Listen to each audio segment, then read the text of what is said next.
Hei, hei, mans vārds ir Gunita Lagziņas Kroderēna, un šodien mēs tiekamies jau 19. rubrikas Darīt ir radīt, jeb nejaušība nav sērijā. Šodien es vēlos paturpināt par dzeju, jo pagājušo reizi es nepastāstīju, ka daži mani dzejoļi ir pārtapuši skaistās dziesmās. Pirmie dzejoļi pārtapa dziesmās apmēram 90. gados, kad mans krustmāšuks Agita, sveiciens tev, vēl mācījās mūzikas vidusskolā un sacerēja dažas dziesmiņas ar maniem vārdiem. Kuri dzejoļi tie bija un kā tas skanējies, vairs neatceros, iespējams tās ir aizgājušas nebūtībā reizē ar sintezātoru, bet varbūt sintezātors kaut kur vēl nolikts kaktiņā stāv.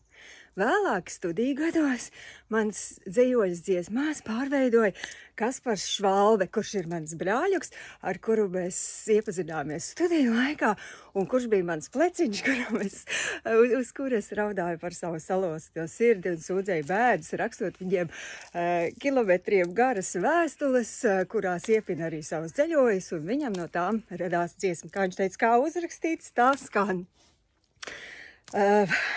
Vēlāk tās dziesmas līdz ar viņu aizgāja tautiņās, tās skanēja gan ballītēs, gan, cik es zinu, dziedāja arī Durbas ansamblītes. Un tagad mūsdienās mēs ar Kasparu tās izpildām bibliotekās tiekoties ar lasītājiem. Dziedāt es jums nedziedāšu ieskatām, jūs visas manas dziesmas, kuras ir sarakstījis Kaspars, varat noklausīties manā mājaslapā www.gunitasstāsti.lv vai manā YouTube profilā ierakstot meklētājā Gunita Lagziņas Kroderēna. Un tas arī šajai reizei viss. Čau!